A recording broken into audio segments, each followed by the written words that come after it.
এই যে গত কয়েক মাস আগে মাগুরায় একটা ছোট্ট মেয়ে 8 বছর বয়স, মনে আছে আপনাদের? আসিয়া, এক পরিবারের 3 নরপিশাচ মিলে আমার বোনটের উপরে পাশবিকতা চালিয়েছে।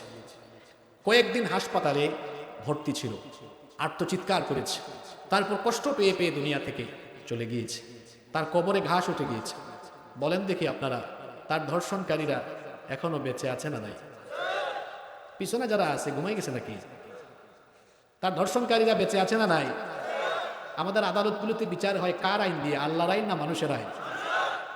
এরকম হাজার হাজার ধর্ষণের ঘটনা আছে যে ধর্ষিতা কবরে গিয়েছে, তার ধর্ষক এখনো বেঁচে আছে। এটা কেমন আইন যে আইন থাকার ফলে ধর্ষিতা কবরে চলে যায় আর ধর্ষক বুক ফুলাইয়া রাস্তায় হাঁটে, ধর্ষক বেঁচে থাকে? আমি তো সেই আইনের মুখে জুতা নিক্ষেপ করি।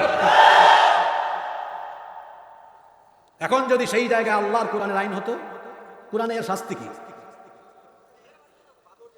রজম করা, লাইভ মৃত্যুদণ্ড, লাইভ মৃত্যুদণ্ড। কোরআনে আল্লাহ বলেছেন এদের আযাবটা এমন ভাবে দিবা যাতে অন্যান্যরাও এটা দেখে। কেন?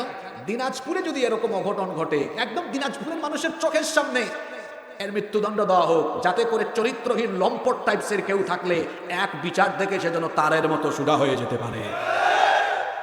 দল মত নির্বিশেষে সব মানুষরা বলেন তো, আপনাদের কল্যাণের জন্য আল্লাহর আইন ভালো না মানুষের আইন ভালো?